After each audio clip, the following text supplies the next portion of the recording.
إن الحمد لله نحمده ونستعينه ونستغفره ونعوذ بالله من شرور أنفسنا وسيئات أعمالنا من يهده الله فلا مضل له ومن يضلل فلا هادي له وأشهد أن لا إله إلا الله وحده لا شريك له وأشهد أن محمدا عبده ورسوله أما بعد فإن أصدق الحديث كتاب الله تعالى وخير الهدي هدي محمد صلى الله عليه وسلم وشر الأمور محدثاتها وكل محدثة بدعة وكل بدعة ضلالة وكل ضلالة في النار أما بعد. Donc ceci est le 8e cours des cours tirés du livre de Cheikh Abdul Muhsin ibn Muhammad al-Abbad hafidhahullah ta'ala intitulé Tabsir al-Nasik bi Ahkam al-Manasik, l'apprentissage des rites du pèlerinage. Hier, on a entamé le chapitre dans lequel le Cheikh hafidhahullah ta'ala décrit de façon brève et concise la description, décrit la Umrah et le pèlerinage de façon brève, puis de façon explicite. On a traité de la préparation à l'état de l'ihram, puis le Cheikh hafidhahullah ta'ala a entamé les détails concernant l'état de sacralisation et il cite hafidhahullah ta'ala 18 points et 18 sujets concernant l'état de sacralisation. Hier, on s'était arrêté au 10e de ces points. ثم قال حفظه الله تعالى: وذهب بعض أهل العلم إلى وجوب التمتع وذهب الجمهور إلى عدم الوجوب لأن الخلفاء الراشدين أبا بكر وعمر وعثمان رضي الله عنهم كانوا يهلون بالإفراد ولو فهموا أن أمر الرسول صلى الله عليه وسلم بفسخ الحج إلى العمرة يدل على وجوب التمتع لما عدلوا عنه إلى غيره ويدل لبقاء حكم القران والإفراد إخبار الرسول صلى الله عليه وسلم عن إهلال عيسى عليه الصلاة والسلام في آخر الزمان بعد نزوله من السماء بأحد الأنساك الثلاثة. ففي صحيح مسلم عن حنظلة الأسلمي رضي الله عنه قال: سمعت أبا هريرة رضي الله عنه عن حنظلة الأسلمي قال: سمعت أبا هريرة يحدث عن النبي صلى الله عليه وسلم قال: والذي نفسي بيده ليهلن ابن مريم بفج الروحاء حاجا أو معتمرا أو ليثنينهما. Le 10e point concernant l'ihram, certains savants, certains gens de science sont de l'avis que le tamattu' est obligatoire. Et la majorité des savants sont de l'avis que le tamattu' n'est pas une obligation, n'est pas obligatoire. Ceux qui disent que le tamattu' est obligatoire, c'est-à-dire que tu ne peux faire que le tamattu', ni le qiran, ni le ifrad. Et la majorité des savants considèrent que le tamattu' n'est pas une obligation, car les califes bien guidés, que sont Abu Bakr, Omar et Uthman radiyallahu anhum, lorsqu'ils accomplissaient le pèlerinage, ils le faisaient en ifrad. Et s'ils avaient compris que l'ordre du prophète sallallahu alayhi wa sallam, lorsqu'il a demandé à ses compagnons, et cela on l'a vu hier, une fois arrivé à la Mecque, le prophète sallallahu alayhi wa sallam a dit à ses compagnons de changer et de passer d'avoir l'intention d'accomplir la Umrah et non plus le Hajj seul ou le Hajj avec la Umrah pour ceux d'entre eux qui n'avaient pas apporté avec eux leur hadi. Et on avait vu hier, la parole de Cheikh al-Abbad, hafidhahullah, que le prophète sallallahu alayhi wa sallam ne peut orienter et conseiller et demander de faire que ce qui est le meilleur et le plus complet. Mais le meilleur et le plus complet ne signifie pas forcément une obligation. Donc il dit, hafidhahullah, que si Abu Bakr Omar et Uthman radiyallahu anhum avaient compris que cette demande du prophète sallallahu alayhi wa sallam était un ordre, eh bien, ils n'auraient pas détourné, n'auraient pas failli à l'obéissance au prophète sallallahu alayhi wa sallam sur ce sujet. Et ce qui prouve également, et c'est là où on voit la finesse et la science des savants, rahimahumullah ta'ala, ce qui prouve également que le jugement de l'qiran, de l'ifrad et du tamattu' sont présents, le fait que le prophète sallallahu alayhi wa sallam est informé de l'état de sacralisation dans lequel entrera Isa alayhi salam dans la fin des temps, après qu'il descendra des cieux alayhi salam, et qu'il entrera en état de sacralisation par l'un de ces trois rites. Et vous savez tous que la croyance des musulmans concernant Isa alayhi salam est que Isa alayhi salam est un prophète et envoyé d'Allah alayhi salam, qu'il fait partie de Ulul Azmi min ar-Rusul, il fait partie des 5 parmi l'élite des prophètes et envoyés d'Allah alayhi salam, et que Isa alayhi salam est actuellement dans les cieux et qu'il n'est pas mort. Fahuwa hayyun, il est vivant dans les cieux, comme l'a dit Allah azza wa jalla, wa ma qataluhu wa ma salabuhu walakin shubbiha lahum. Ils ne l'ont ni tué ni crucifié, mais ils ont été victimes d'une ressemblance. Ils ont tué une personne qui ressemblait à Isa alayhi salam, et Allah azza wa jalla dit par la suite, bal rafa'ahu Allahu ilayh. Au contraire, Allah azza wa jalla l'a élevé auprès de lui. Et parmi les signes, les grands signes de la fin du temps, il y a la descente de Isa alayhi salatu wassalam. Et Isa alayhi salam jugera par le Coran. La preuve est la parole du prophète sallallahu alayhi wa sallam qui est apportée dans le Sahih de l'imam Muslim, selon Hanzala al-Aslami, qui dit: j'ai entendu Abu Hurairah radiyallahu anhu parler et raconter que le prophète sallallahu alayhi wa sallam a dit, qui rapporte du prophète sallallahu alayhi wa sallam qu'il a dit: par celui qui détient mon âme dans sa main, il entrera en état de Isa, le fils de Marie, entrera en état de sacralisation Bifadji Rawha, qui est un endroit qui est situé entre la Mecque et Médine. Il entrera en état de sacralisation soit pour accomplir un pèlerinage, ou bien une umrah, ou bien les deux en même temps. Donc ici, le prophète sallallahu alayhi wa sallam a cité que Isa alayhi salam, dans la fin des temps, entrera en état de sacralisation par l'un de ces 3 rites. Donc cela sous-entend que le fait d'entrer dans l'un de ces 3 rites est légiféré, et que cela notamment sera légiféré dans la fin des temps. Et si Isa alayhi salam, qui jugera par l'islam et par le Coran, entrera dans l'un de ces 3 rites, c'est que cela est autorisé. Et si le tamattu' était obligatoire, le prophète sallallahu alayhi wa sallam aurait dit: la yuhillanna ibn Maryam bi fajri rawha mu'tamiran.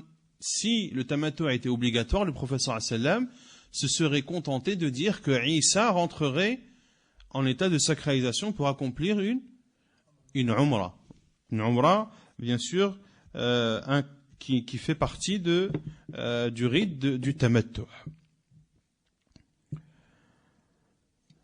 طيب ثم قال حفظه الله: والقارن والمفرد إذا ساقا معهما هديا أو حمله في سيارتهما بقي على إحرامهما حتى يبلغ الهدي محله وهو يوم النحر، وهو الذي فعله رسول الله صلى الله عليه وسلم في حجته.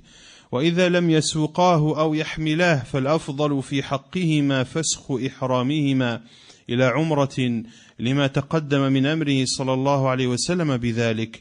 والمعتمر إذا ساق هديا أو حمله في غير أشهر الحج أو في أشهره ولم ينوي حجا نحر هديه إذا أتم عمرته، لأن النبي صلى الله عليه وسلم ساق الهدي في عمرة الحديبية وصده المشركون عن إتمام عمرته فنحر هديه في الحديبية. وإذا أحرم بالعمرة متمتعا وقد ساق الهدي أو حمله أحرم بالحج مع العمرة فكان قارنا وبقي على إحرامه إلى يوم النحر، كما دل عليه حديث عائشة رضي الله عنها في ذلك، رواه البخاري ومسلم. Donc ici, il faut être attentif sur ce 11e point concernant al-ihram que cite le Cheikh al-Abbad hafidhahullah ta'ala. Il dit que le qarin et le mufrid, celui qui fait la umrah et le pèlerinage en même temps, et celui qui fait al-ifrad lorsqu'ils apportent avec eux un hadi, ou lorsqu'ils le transportent, eh bien, ils restent en état de sacralisation jusqu'à ce que le hadi, donc la bête à sacrifier, atteint son lieu d'immolation. Et son lieu d'immolation se trouve ou aura lieu le jour de Nahr, le jour du sacrifice. Et c'est ce qu'a fait le prophète sallallahu alayhi wa sallam pendant son pèlerinage. C'est ce qu'a fait le prophète sallallahu alayhi wa sallam pendant son pèlerinage. Il a apporté avec lui le hadi depuis Médine jusqu'à la Mecque. وَإِذَا لَمْ يَسُقَهُ, et si le qarin et le mufrid ne l'apportent pas, n'apportent pas le hadi avec eux. Et ici, on pourrait se poser une question. Pourquoi est-ce que le mufrid apporterait un hadi avec lui? Car on a vu que le mufrid, le hadi n'est pas obligatoire pour lui.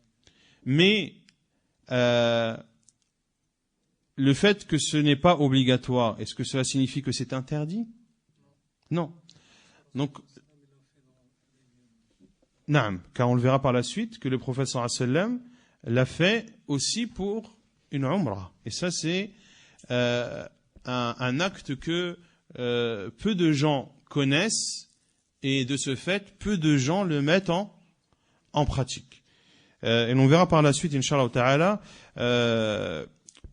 des détails concernant le hadi. Donc ici, lorsque l'on dit que le mufrid apporte un hadi avec lui, c'est dans le but, c'est lorsque le mufrid veut faire un bien. Il veut apporter un hadi et le sacrifier, non pas parce que c'est une obligation, mais parce que de sacrifier un hadi est une forme d'adoration par laquelle l'on se rapproche d'Allah subhanahu wa ta'ala. Et on a vu hier que le hadi, c'est sacrifier une brebis ou un mouton, ou bien le 7e d'un chameau, ou le 7e d'une vache. Mais celui qui veut sacrifier en hadi une vache entière, est-ce qu'on lui dit non, tu es obligé de sacrifier ou de t'associer avec 6 autres personnes? La réponse est non. C'est le strict minimum. Celui qui veut faire plus, eh bien la porte est grande ouverte pour lui. Donc concernant le qarin et le mufrid, lorsqu'ils n'apportent pas avec eux ou lorsqu'ils ne font pas transporter le hadi avec eux, alors le mieux, ici, Cheikh al-Abbad tend donc vers l'avis que at-tamattu' n'est pas une obligation mais une recommandation. Alors le mieux pour eux est de changer leur état leur intention pour accomplir une umrah, comme cela a été cité précédemment lorsque le prophète sallallahu alayhi wa sallam l'a demandé à ses compagnons. Et le mu'tamir, lorsqu'il apporte un hadi, ou lorsqu'il le fait transporter en dehors des mois du Hajj. Donc ici on parle de celui qui veut faire la Umrah. Donc lui aussi, il lui est autorisé, s'il le veut, de sacrifier un hadi, soit de l'apporter avec lui depuis le pays d'où il part, ou soit de le sacrifier et de l'acheter à la Mecque et de le sacrifier là-bas. Donc le mu'tamir, lorsqu'il apporte un hadi avec lui, en dehors des mois du Hajj, ou pendant les mois du Hajj,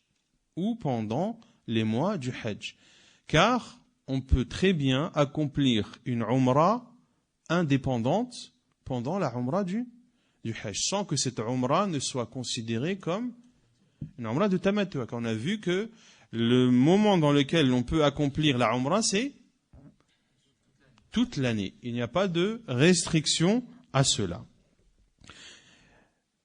Donc, celui qui accomplit une Umrah pendant les mois du Hajj ou en dehors des mois du Hajj et qui n'a pas l'intention d'accomplir le pèlerinage mais uniquement et seulement la Umrah, alors il sacrifiera son hadi, cette bête, lorsqu'il aura terminé sa Umrah.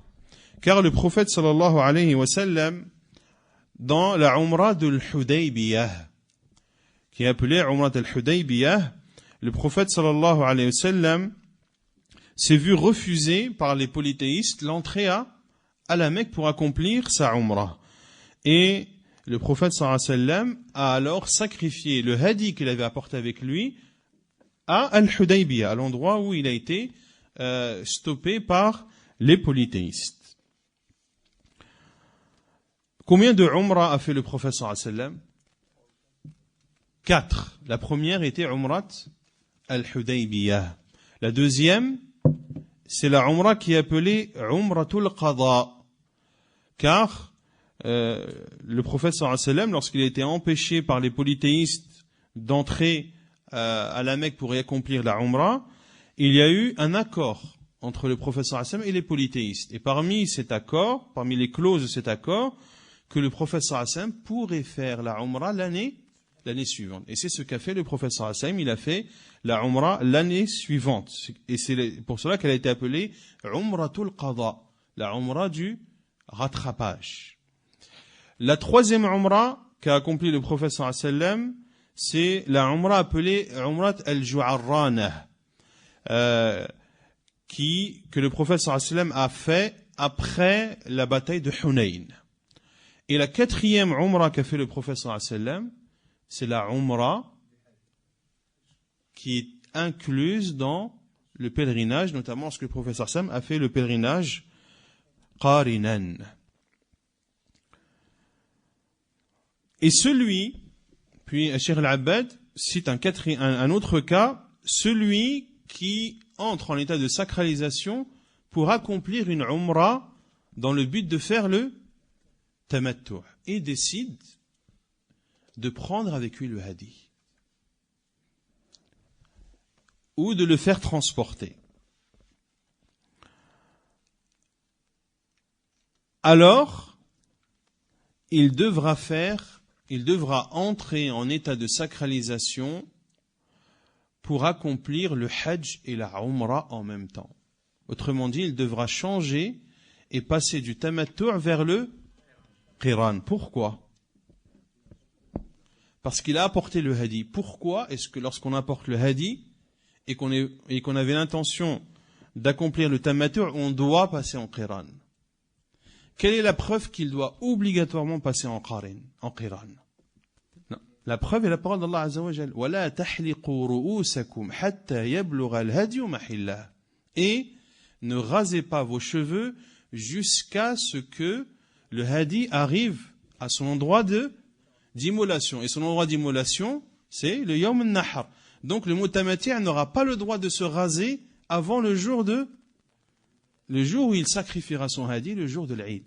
Et si il n'a pas le droit de se raser, c'est qu'il ne peut pas faire une umrah indépendante. Car parmi les obligations de la umrah, il y a al-halq. Donc il doit obligatoirement passer en qiran. Est-ce que c'est clair? Taïb. la preuve est la parole d'Allah Azza wa Jalla. Ne rasez pas vos cheveux jusqu'à ce que le hadi arrive à son lieu d'immolation. Ça concerne celui qui a apporté le hadi avec lui.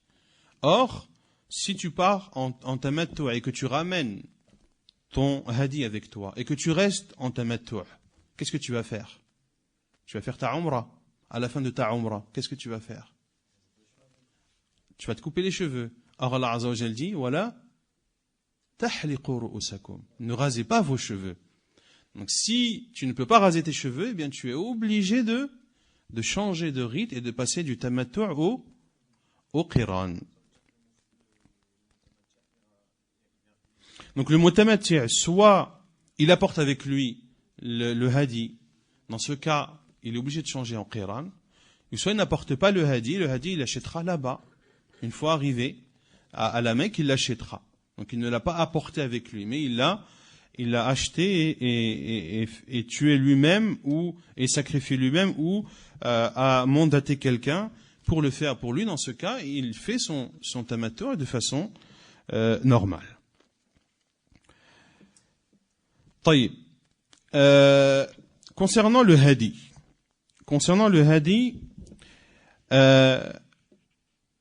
et le fait que le mu'tamir peut faire un hadi, peut sacrifier un hadi pour sa umrah. Il y a une fatwa de Cheikh Al-Uthaymin, rahimahullah ta'ala, dans lequel il est questionné sur ce sujet. Donc je vais vous lire la fatwa, Inch'Allah ta'ala, mbab al-fa'ida, afin que l'on apprenne un peu plus sur ce sujet de Al-Hadi, car c'est un sujet important et que malheureusement un certain nombre de gens ne connaissent pas forcément. Donc celui qui pose la question dit, je vais la traduire directement pour gagner du temps, Inch'Allah ta'ala. Ce que je sais, donc le questionneur dit, ce que je sais, c'est que pendant la Umrah, il n'y a pas de hadi. Or, dans la Umrah de l'Hudaybiyah, le prophète sallallahu alayhi wa sallam a apporté avec lui le hadi. Et lorsqu'il a été empêché d'entrer à la Mecque, eh bien, il a sacrifié son hadi. Ma question est, pourquoi est-ce que le prophète sallallahu alayhi wa sallam a apporté avec lui un hadi alors qu'il est parti pour accomplir une umrah et non pas un pèlerinage? La réponse de Cheikh Al-Uthaymin, hafidhahullah, que le hadi est de deux sortes. Il y a le hadi obligatoire, et ceci concerne cela concerne le mutamatti' et le qarin. Et il cite la parole d'Allah Azza wa Jal, فَمَنْ تَمَتَّعَ بِالْعُمْرَةِ إِلَى الْحَجِّ فَمَا اسْتَيْسَرَ مِنَ الْهَدِي. Et celui qui jouit d'un moment celui qui jouit de la liberté après avoir accompli la umrah en attendant le hajj, alors il devra sacrifier un hadi qui lui est facile. Donc c'est le hadi obligatoire qui concerne le qarin et le mutamatti'. Et il y a le hadi qui est surérogatoire. Et ceci concerne le mufrid pendant le pèlerinage. Cela concerne également le mu'tamir. Et cela concerne aussi celui qui n'accomplit ni le pèlerinage ni la umrah. Celui qui n'accomplit ni le pèlerinage ni la umrah. Le mufrid sacrifie un hadi pour se rapprocher d'Allah Azza wa Jal. Le mu'tamir peut aussi sacrifier un hadi pour se rapprocher d'Allah Azza wa Jal. Et celui qui n'accomplit ni le pèlerinage ni la umrah, il peut aussi, et qui est dans un autre pays, il peut aussi faire en sorte que de sacrifier un hadi pour se rapprocher d'Allah subhanahu wa ta'ala. Il enverra donc ce hadi à la Mecque, comme l'a fait le prophète sallallahu alayhi wa sallam lorsqu'il a envoyé une bête, un hadi à la Mecque, alors que lui sallallahu alayhi wa sallam était à Médine. Et comme a fait le hadi le prophète sallallahu alayhi wa sallam pendant la Umrah de l'Hudaybiyah. Donc le hadi en soi est une adoration par laquelle on se rapproche d'Allah subhanahu wa ta'ala. Et ce hadi peut être obligatoire comme il peut être recommandé. Il est obligatoire pour le qarin et le mutamatti' et c'est une sunnah pour le mufrid pendant le pèlerinage et pour celui qui accomplit la Umrah, de même pour celui qui n'accomplit ni pèlerinage ni Umrah. Puis il dit, rahimahullah ta'ala, il y a un autre hadi qui est obligatoire mais d'une autre sorte, qui est le hadi obligatoire pour celui qui a tué un gibier terrestre. Et on a traité ce sujet dans les cours précédents. Voilà la parenthèse concernant le hadi. الثاني عشر وإذا كان مع الرجل أو المرأة صبي لم يبلغ فلهما أن يحج به ويعتمر به ومثله الجارية الصغيرة فإن كان مميزا أحرم بإذنهما وإن كان غير مميز أحرم عنه ونويا عنه وليس الإحرام بالصبي والجارية واجبا على وليهما فلو لم يفعل فإنه لا شيء عليه والحج والعمرة من الصغير إذا أتى بهما نفل له لا يجزي عن حجة الإسلام بل يجب عليه الحج والعمرة بعد البلوغ وقد تقدمت الأدلة على ذلك في شروط الحج والعمرة وإذا لم يقدر الصبي والجارية على رمي الجمار رمى عنهما وليهما قال ابن المنذر في الإجماع وأجمعوا على أن الصبي الذي لا يطيق الرمي أنه يرمى عنه ويأتي الصبي والجارية بما يأتي به الكبار ويمنعان مما يمنع منه الكبار وإذا طاف بهما وليهما محمولين أو سعى بهما محمولين فينوي الحامل عن نفسه أنه طائف أو ساع وينوي عن المحمول أيضا أنه طائف أو ساع ولا يلزم وليهما أن يطوف بهما طوافا مستقلا لأن النبي صلى الله عليه وسلم لم يأمر به المرأة التي رفعت إليه صبيا وقالت ألي هذا حج قال نعم ولك أجر رواه مسلم وقد تقدم في شروط الحج والعمرة. Puis il dit حفظه ta'ala, et lorsque est accompagné ou accompagne un homme ou une femme lorsqu'un enfant qui n'a pas atteint l'âge de la puberté, accompagne un homme ou une femme, alors ils peuvent, falahuma, ce qui leur est recommandé, c'est de faire le hajj avec lui et la umrah avec lui. Et ce cas ou ce jugement est également valable pour la petite fille. Donc cela est valable pour le garçon qui n'a pas atteint l'âge de la puberté, comme pour la fille qui n'a pas atteint l'âge de la puberté. Si cet enfant a atteint l'âge de la distinction, c'est-à-dire qu'il distingue les choses, alors il devra entrer en état de sacralisation après avoir eu l'autorisation de ses parents ou de ceux qui sont responsables de lui. Et s'il n'est pas mumayyiz, c'est-à-dire si c'est un enfant qui n'a pas encore toute sa raison, alors ils feront l'intention pour lui. Ils feront l'intention de l'ihram pour lui. Et le fait de faire l'ihram pour un enfant ou une fille n'est pas une obligation pour ses tuteurs. Ce n'est pas une obligation.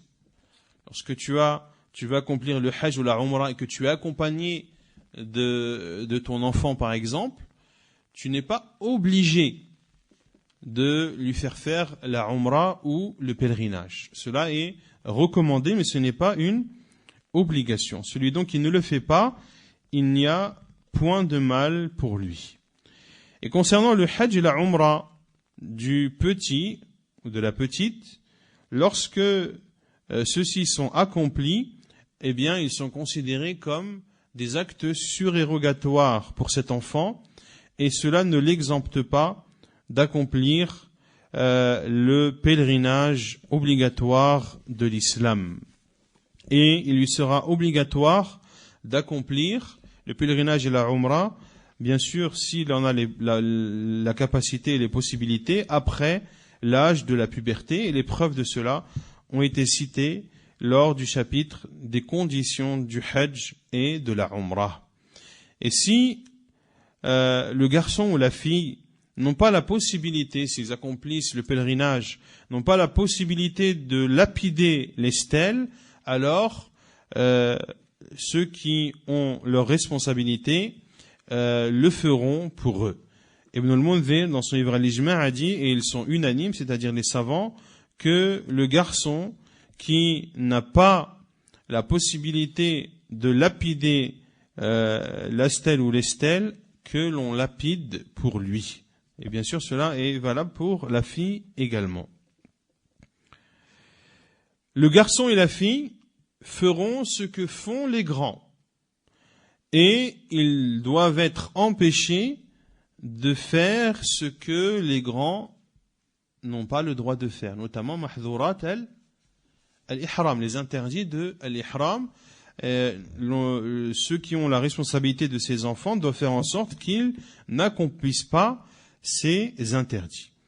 Et lorsqu'ils font le tawaf, lorsque le père fait le tawaf par exemple en prenant sur lui son enfant, ou lorsqu'il fait le sa'i, eh bien il fait l'intention d'accomplir le tawaf et le sa'i pour lui, mais également pour celui qu'il porte sur lui, et cela que ce soit un garçon ou une fille, ou qu'il porte un garçon et une fille en même temps. Hamukallah.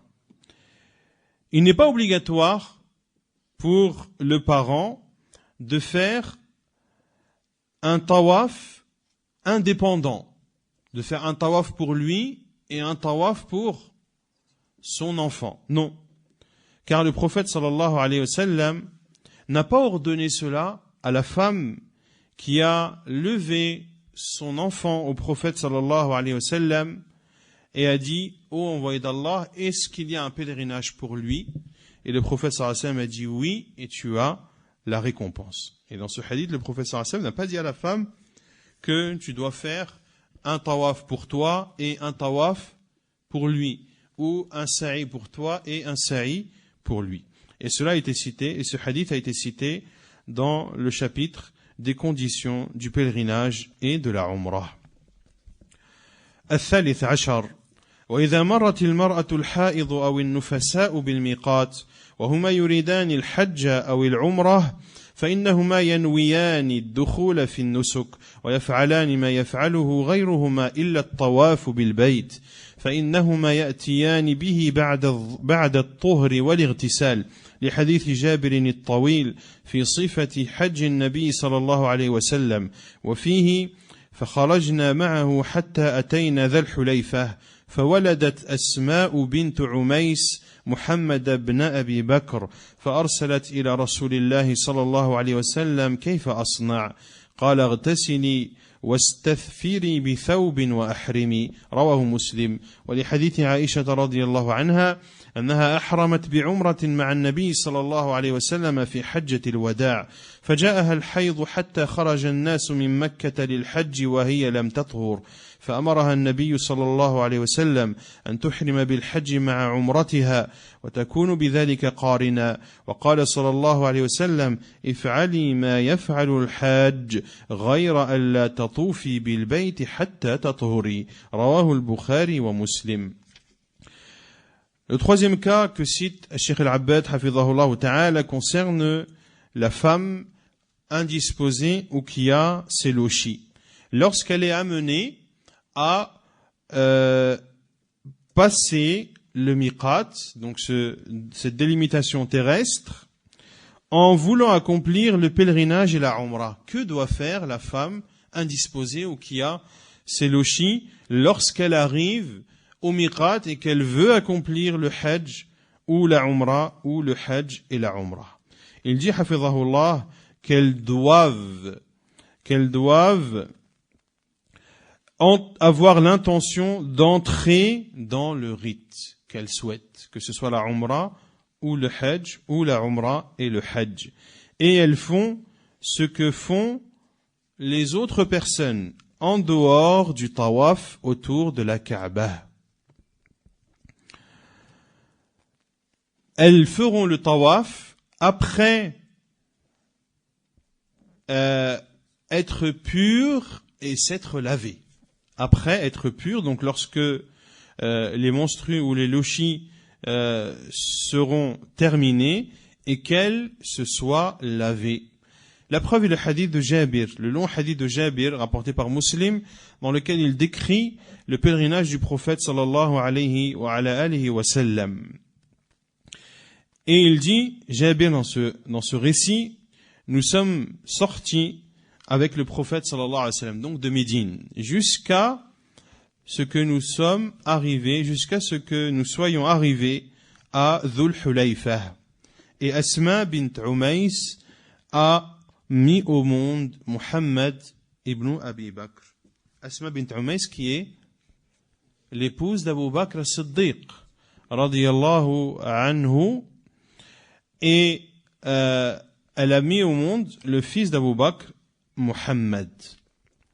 Elle a donc envoyé des personnes chez le prophète sallallahu alayhi wa sallam pour lui demander ce qu'elle devait faire.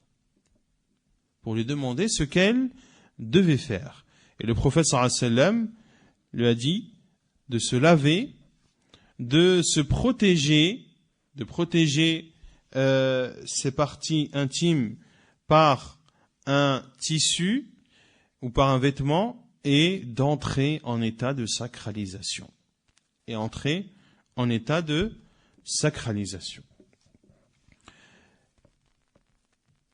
dans le pèlerinage du prophète sallallahu alayhi wa sallam, on voit qu'il y a beaucoup de cas qui ont eu lieu alors que le prophète sallallahu alayhi wa sallam n'accomplit qu'un seul et unique pèlerinage. Lorsque cet homme est décédé, tué par sa chamelle, on a appris le jugement du muhrim qui meurt, que l'on le lave avec de l'eau et du lotus, que son linceul c'est son vêtement d'ihram, qu'on ne doit ni le parfumer, ni couvrir sa tête, ni couvrir son visage, et qu'il sera ressuscité le jour du jugement en faisant la talbiya. Cette femme, la femme de Abu Bakr as-Siddiq, Asma bint Umays, qui a mis au monde un enfant alors que elle s'apprêtait à arriver à Dhul Hulayfa. D'accord? Donc, elle est partie en voyage et elle a enfanté au niveau du miqat. Elle aurait pu enfanter après. Mais si elle avait enfanté après, le cas d'une femme qui a ses lochis avant le miqat ne se serait pas posé, car elle est entrée en état d'ihram lorsqu'elle était pure. D'accord? Donc il y a beaucoup de cas ainsi, et on verra par la suite, qui ont eu lieu dans le seul et unique pèlerinage du prophète sallallahu alayhi wa sallam, et ces cas, aussi rares les uns que les autres, ont permis aux musulmans de connaître le jugement concernant ces cas de figure, le jugement du prophète sallallahu alayhi wa sallam. Donc ici, une femme qui est indisposée ou qui a ses lochis, lorsqu'elle arrive au miqat, elle fait l'irtisal, le ghusl de l'ihram, et ça on l'a vu hier, à quel moment est-ce qu'elle le fait, et elle doit se protéger et entrer en état de sacralisation. L'autre preuve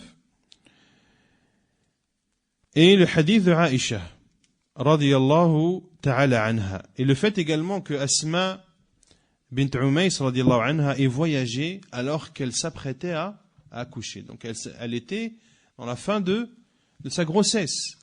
Et le voyage au temps du prophète sallallahu alayhi wa sallam n'est pas comme le voyage à notre époque. Combien de temps il mettait à l'époque pour voyager de Médine à la Mecque? Combien?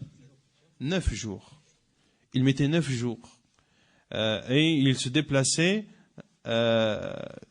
sur le dos de chameaux et parfois même à pied. D'accord? Et c'était toute une caravane qui se déplaçait sous la chaleur, etc., avec toutes les contraintes que cela a. Et Asma bint Umays a décidé d'accomplir le pèlerinage alors qu'elle était en fin de grossesse, avec toutes les difficultés qu'un voyage comme ce voyage supposait.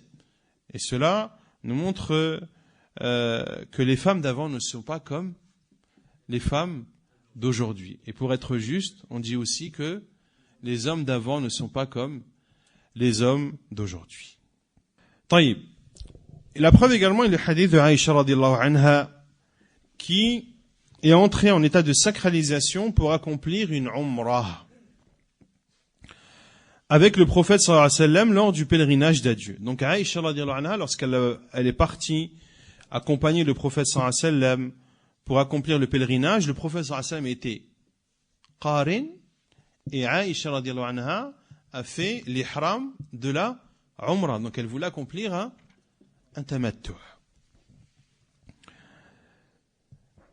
Puis elle a été indisposée radiyallahu ta'ala anha et elle est restée ainsi jusqu'à ce que les gens soient partis à la Mecque pour accomplir le pèlerinage. Le 8e jour de Dhul Hijjah était arrivé et elle était toujours indisposée radiyallahu ta'ala anha. Et le prophète sallallahu alayhi wa sallam lui a ordonné de ne plus être mutamatti'a, mais de passer en qiran. En qiran. D'inclure sa umrah dans son hajj. Et le prophète sallallahu alayhi wa sallam lui a dit à Aïcha radiyallahu anha, qui était donc indisposée, fais ce que le pèlerin fait, si ce n'est à l'exception du tawaf autour de la maison, que tu accompliras que lorsque tu seras pur. Que lorsque tu seras pur. Donc la femme indisposée qui accomplit le pèlerinage ou la umrah fait tout ce que le pèlerin fait ou tout ce que le mu'tamir fait, à l'exception du tawaf. Donc si c'est le pèlerinage, elle va à Arafat, elle va à Mina, elle va à Al-Muzdalifa, elle lapide les stèles, d'accord, elle se coupe les cheveux, elle fait le sa'i. Et concernant le sa'i, il y a un khilaf des savants à ce sujet. Est-ce que l'on doit obligatoirement respecter l'ordre de faire le tawaf puis le sa'i, ou est-ce que l'on peut ou est-ce que cet ordre n'est pas obligatoire, que l'on peut faire le sa'i avant la umrah? Autrement dit, une femme qui va accomplir la umrah au miqat, on a dit qu'elle entre en état de sacralisation. Elle dit labbaik Allahumma umratan. Une fois arrivée à la Mecque, est-ce qu'elle attend jusqu'à être pure pour aller faire son tawaf et son sa'i et ensuite se couper les cheveux, ou est-ce qu'elle peut faire son sa'i puis attendre d'être pure et ensuite faire son tawaf? Il y a une divergence des savants à ce sujet. Certains disent que le tawaf est fait avant le sa'i et que le sa'i ne peut être valide que s'il est fait après le tawaf. Et ils ont pour preuve la parole du professeur Hassan, khudhu anni manasikakum, prenez de moi vos rites. Or le professeur Hassan a fait le tawaf avant le sa'i. Et d'autres savants utilisent le hadith de Usama ibn Sharik, dans lequel le professeur Hassan était questionné le jour de l'Eid par certains compagnons. Certains avaient rasé avant de sacrifier. D'autres avaient avaient lapidé la stèle, avaient lapidé la stèle après avoir sacrifié. D'accord? Et le prophète sallam disait la haraj, la haraj. Et dans des versions, sa'aytu qabla an atuf. J'ai fait le sa'i avant le tawaf. Et le prophète sallam m'a dit la haraj. Et c'est là où il y a une divergence des savants. Certains considèrent que cette version n'est pas authentique. Et d'autres savants considèrent qu'elle est acceptable et donc on en déduit qu'il est autorisé de faire le sa'i avant le tawaf. Et Cheikh Al-Uthaymin, par exemple, tend vers cet avis, mais lui, il considère que cela est possible que pour le hajj et non pas pour la umrah. Ala kulli hal, dans des sujets comme celui-ci, il vaut mieux prendre ses précautions et attendre, et que la femme attende, afin de sortir de la divergence, attendre d'être pure, de se laver, ensuite aller accomplir son tawaf, le faire suivre du sa'i, et ensuite couper ses cheveux, de la façon que l'on décrira par la suite, incha'Allah ta'ala. Cela concerne la femme qui était indisposée avant le tawaf. Mais si la femme est indisposée après le tawaf, donc elle a fait son ihram, elle est entrée en état de sacralisation au miqat, elle était pure. D'accord? Elle arrive à la Mecque pour accomplir sa umrah, elle fait le tawaf. Une fois le tawaf terminé, elle est indisposée. C'est un cas qui peut arriver ou pas? Qu'est-ce qu'elle fait? Elle continue. Elle continue son sa'i, car le fait d'être pure n'est pas une condition pour accomplir le sa'i. Elle fait son sa'i et elle coupe ses cheveux et ensuite elle se désacralise et sa umrah est terminée. Donc cela concerne celle qui est indisposée avant le tawaf et non pas après. الرابع عشر ولما لم يحصل من عائشة الإتيان بعمرة مستقلة عن الحج بسبب الحيض طلبت من النبي صلى الله عليه وسلم أن تأتي بعمرة بعد الحج فأمر النبي صلى الله عليه وسلم أخاها عبد الرحمن بن أبي بكر أن يذهب بها إلى التنعيم وهو أدنى الحل فاعتمرت منه رواه البخاري ومسلم ومن حصل له مثل ما حصل لعائشة فله أن يعتمر بعد الحج كعمرة عائشة رضي الله عنها وأما ما يفعله بعض الحجاج من التردد بين مكة والحل والإتيان بعمرة متعددة فذلك مما لا ينبغي لأن النبي صلى الله عليه وسلم لما أذن لعائشة بالعمرة وجلس هو وأصحابه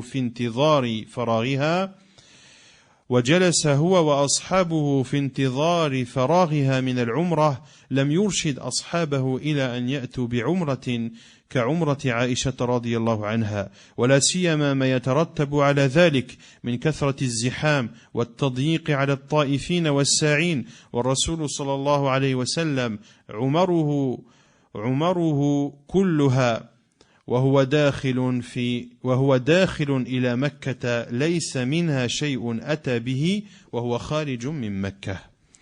Le 14e point que cite Cheikh Al-Abbad hafidhahullah ta'ala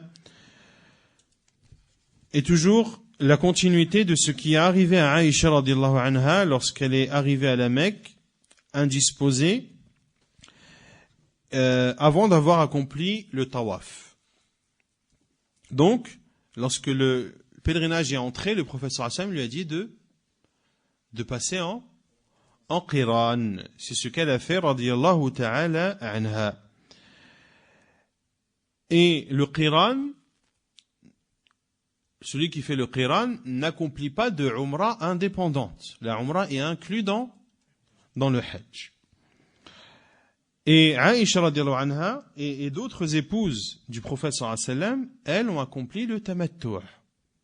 Et donc Aïcha radiyallahu anha a dit des personnes vont revenir avec une umrah et un hajj, une umrah indépendante et un hajj, et moi je reviens avec un hajj et une umrah mais qui ne sont pas une umrah qui n'est pas indépendante. Donc elle a demandé au prophète sallallahu alayhi wa sallam d'accomplir une umrah indépendante après le pèlerinage. Et le prophète sallallahu alayhi wa sallam a demandé à son frère Abdurrahman ibn Abi Bakr d'accompagner sa sœur jusqu'au Tan'im, jusqu'à At-Tan'im, qui est l'endroit à l'extérieur, l'endroit le plus proche à l'extérieur de la terre sacrée. Et Aïcha radiallahu anha a donc fait son état, est donc entré en état de sacralisation pour accomplir une umrah depuis At-Tan'im. Et à At-Tan'im aujourd'hui, il y a une grande mosquée qui a été construite, qui est appelée notamment Masjid Aïcha. Il dit, hafidhahullah, celui, non, pour être plus précis, celle qui se trouve dans le même cas que Aïcha, radiyallahu anha. Alors, elle peut faire une umrah après le pèlerinage, comme la umrah de Aïcha, radiyallahu ta'ala anha. Donc la femme qui se trouve dans le même cas que Aïcha, radiyallahu anha, peut faire une umrah après le pèlerinage. Quant à ce que font certains pèlerins, en faisant des allers-retours entre la Mecque et la terre et l'extérieur de la terre sacrée pour accomplir différentes umrahs. Ceci n'est pas convenable, car le prophète sallallahu alayhi wa sallam, lorsqu'il a permis à Aïcha radiyallahu anha d'accomplir cette umrah, il est resté avec ses compagnons radiyallahu anhum en attendant que Aïcha radiyallahu anha termine sa umrah, Et pendant ce temps où le prophète sallallahu alayhi wa sallam attendait ses compagnons, il n'a pas dirigé ses compagnons à accomplir une umrah eux aussi, car ils étaient en train d'attendre. Si cela était recommandé ou si cela était préférable, le prophète sallallahu alayhi wa sallam aurait orienter ses compagnons pour, au lieu d'attendre, de profiter pour eux aussi accomplir une umrah.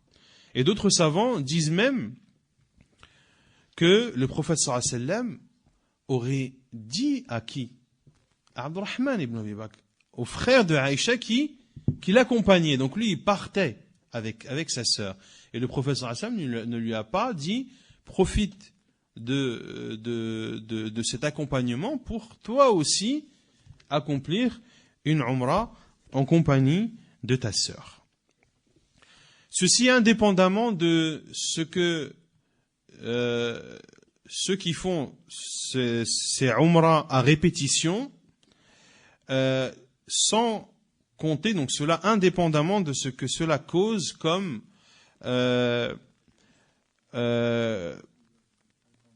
encombrement, comme encombrement et comme gêne pour ceux qui accomplissent le tawaf et le sa'i. Car surtout pendant le pèlerinage, le tawaf et le sa'i sont archi-combles. Donc déjà archi-combles de pèlerins qui viennent accomplir leur pèlerinage. Si on ajoute à cela toutes ces personnes qui accomplissent 2, voire 3, voire 4 umrahs par jour, une umrah pour son père, une umrah pour sa mère, une umrah pour sa tante, pour son grand-père, ainsi de suite. Et c'est une question qui est souvent posée. Je pars en umrah, est-ce que je peux refaire une umrah pour mon père, pour ma mère, etc. Donc l'intention est bonne. Mais, comme vous le savez, l'intention ne suffit pas. La fin ne justifie pas les moyens. Ajoutez à cela que les umrah qu'a fait le prophète sallallahu alayhi wa sallam, toutes les umrah qu'a fait le prophète sallallahu alayhi wa sallam, il les a toutes accomplies alors qu'il était à l'extérieur de la Mecque et entré à la Mecque. Et aucune umrah, parmi les umrah du prophète sallallahu alayhi wa sallam, il n'a fait aucune umrah de la Mecque à l'extérieur, mais toujours de l'extérieur vers la Mecque.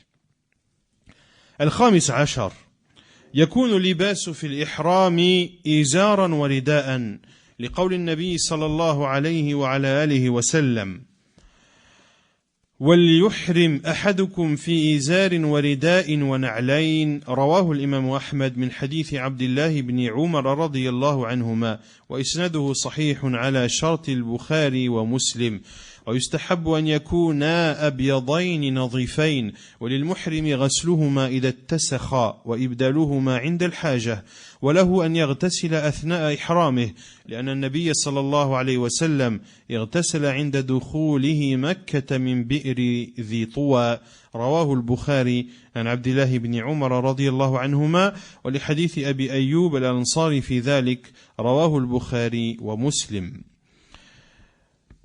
Le cinquième cas que cite Cheikh Al-Abbad hafidhahullah concernant l'ihram, il dit et le vêtement de l'ihram est constitué d'un izar et d'un rida. Donc ceci pour l'homme.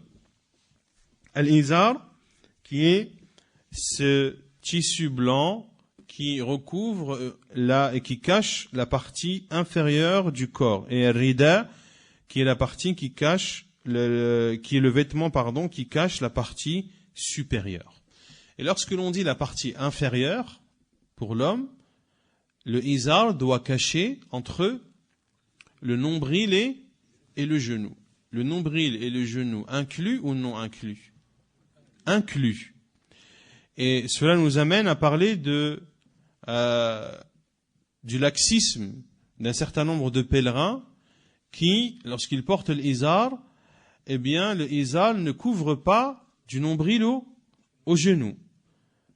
Certains portent le izar en dessous du nombril. Certains même, qu'Allah leur pardonne et qu'il les réforme, juste au-dessus du pubis.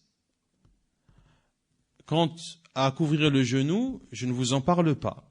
Et quant à l'inattention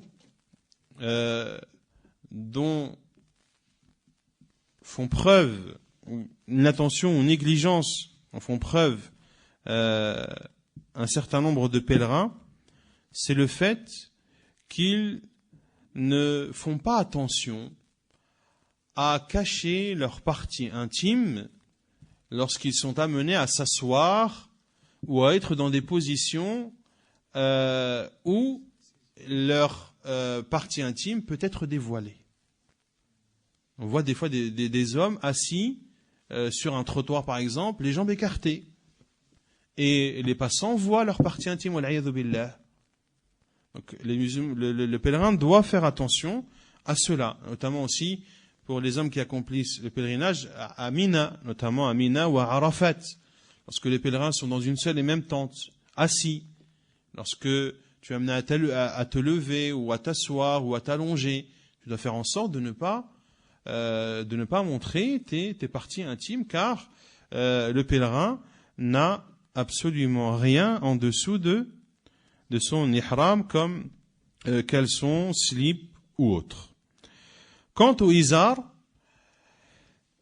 c'est ce qui couvre la partie supérieure. Et le rida afwan est ce qui couvre la partie supérieure. Et la sunna est que les épaules doivent être couvertes pendant toute la période du pèlerinage. Pendant toute la période de l'ihram, de l'état de sacralisation, exception faite au tawaf al-qudum, que ce soit le tawaf de la umrah pour le mutamati' ou le tawaf al-qudum pour le qarin et le mufrid, où la sunna est de faire al-ittiba', de découvrir l'épaule droite pendant les 7 tours, pendant toute la durée du tawaf. En dehors de cela, le pèlerin couvre ses épaules. En dehors de cela, le pèlerin couvre ses épaules. Et la preuve est la parole du prophète sallallahu alayhi wa sallam que l'un d'entre vous entre en état de sacralisation en portant un izar, un rida et des sandales. Un izar, un rida et des sandales. Et c'est un hadith rapporté par l'imam Ahmed, selon Abdullah ibn Umar radiyallahu ta'ala anhuma, et la chaîne de transmission est authentique et respecte les conditions de Bukhari et Muslim. Il est recommandé que ces deux vêtements, al-izar et al-rida, soient blancs, de couleur blanche et propres. Soient blancs et propres. C'est ce qu'il y a de mieux à faire. Celui qui porte un izar et un rida en état de sacralisation d'une couleur autre que la couleur blanche, cela est autorisé, mais il a délaissé ce qu'il y a de mieux à faire, à savoir de porter un izar et un rida de couleur blanche. Il est autorisé à la personne en état de sacralisation de laver ses vêtements de l'ihram lorsqu'ils sont tachés, ou voire même de les changer si il a un besoin de les changer, de prendre un autre izar et un autre rida et de les porter pendant son état de sacralisation. Également, il est autorisé à celui en état de sacralisation de se laver pendant son état de sacralisation, car le prophète sallallahu alayhi wa sallam s'est lavé lorsqu'il est entré à la Mecque. Il s'est lavé en prenant l'eau du puits de Dhu Tuwa, qui est à proximité de la Mecque. Et c'est un hadith rapporté par Al-Bukhari, sur Abdullah ibn Umar, et également dans un autre hadith, le hadith de Abu Ayyub al-Ansari, rapporté par Al-Bukhari Muslim. السادس عشر في نعم.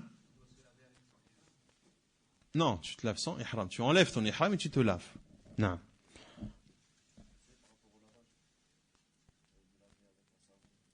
Ça, on en a parlé, on va reparler, Inch'Allah.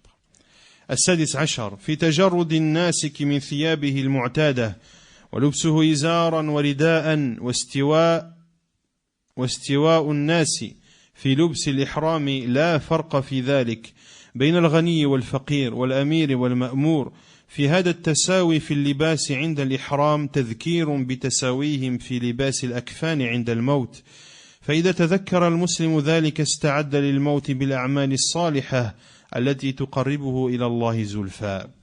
16e, le fait que celui en état de sacralisation enlève ses vêtements habituels pour se revêtir de ces deux étoffes de tissu que sont al-izar et al-rida, le fait que tous les gens, tous les hommes portent le même vêtement, sans faire de distinction entre le riche et le pauvre, sans faire de distinction entre l'émir et celui qui est sous son commandement, le fait qu'ils soient égaux dans ce vêtement qu'ils portent en état de sacralisation, cela fait rappeler qu'ils sont égaux également et qu'ils seront tous revêtus du linceul lorsqu'ils mourront. Cela, le vêtement de l'ihram, fait donc rappeler aux musulmans qu'il doit se préparer à la mort et qu'il doit se préparer à la mort en accomplissant des actes vertueux et pieux par lesquels il se rapproche plus d'Allah subhanahu wa ta'ala. السابع عشر ومن اعتمر في أشهر الحج ثم عاد إلى بلده أو مكان إقامته لم يكن متمتعا لانتهاء سفره ومن أدى العمرة في أشهر الحج ثم ذهب إلى المدينة مثلا فهو متمتع لبقاء سفره للحج وعليه عند المرور بالميقات أن يحرم بالحج أو بعمرة أخرى وهو الأولى ليحصل له بذلك عمرتان من المواقيت وحج وليس عليه إلا هدي واحد وهو هدي التمتع. Le 17e cas que cite Cheikh Al-Abbad hafidhahullah, celui qui accomplit une umrah pendant les mois du pèlerinage, puis retourne dans son pays ou l'endroit où il réside, eh bien il ne sera pas considéré comme mutamatti', car son voyage s'est terminé. Il s'est terminé lorsqu'il est retourné chez lui. Lorsque tu retournes chez toi, eh bien ton voyage est terminé. Donc celui qui accomplit une umrah pendant les mois du hajj, dans le but de faire le tamattu', puis il rentre chez lui, il retourne en France et repart pour faire et entre à la Mecque en état de sacralisation pour accomplir le hajj. Pour lui, il est il accomplit le tamattu'. Or, le tamattu' s'arrête lorsque ton voyage s'arrête. Le tamattu' est effectif tant que tu es pendant ton voyage pour accomplir le pèlerinage. Lorsque ton voyage se termine, ton tamattu' se termine aussi. Celui qui accomplit une umrah pendant les mois du pèlerinage, puis se rend à Médine. Est-ce qu'il habite à Médine? Non. Donc il se rend à Médine. Donc il est toujours considéré comme étant en voyage pour accomplir son pèlerinage. Alors, il est considéré comme mutamatti', car il est toujours en état de voyage pour accomplir son pèlerinage. Et lorsqu'il passera le miqat, il aura le choix, soit de faire l'ihram pour accomplir le hajj, donc pour faire l'ifrad, ou bien il fera l'intention d'accomplir une deuxième umrah. Et c'est ce qui est le mieux à faire. Ainsi, il aura 2 umrahs et un pèlerinage. Il aura 2 umrahs et un pèlerinage, et il n'aura qu'un hadi à sacrifier, qui est le hadi du tamattu'. Il n'aura qu'un hadi à sacrifier, qui est le hadi du tamattu'. Donc si on prend le cas d'une personne qui part d'ici, il part dans l'intention d'accomplir le tamattu'. Il arrive au miqat, il dit labbaik Allahumma umratan. Il va à la Mecque, il fait son tawaf, son sa'i. Il se coupe les cheveux ou se les rase, tout dépend du laps de temps qu'il y a entre sa umrah et son pèlerinage. Ensuite, il reste à la Mecque et il décide d'aller à Médine.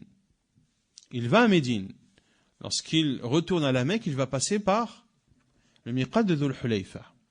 Ici, soit il accomplit le pèlerinage, il peut accomplir le pèlerinage, c'est-à-dire de passer en ifrad, de dire je vais accomplir le pèlerinage uniquement. S'il fait cela, il restera en état de sacralisation jusqu'au jour de l'Aïd, jusqu'au jour du Nahr. Ou sinon, il peut décider de faire une deuxième umrah, et ensuite accomplir son hajj lorsque le 8e jour de Dhul Hijjah sera entré, et il fera cela de la Mecque.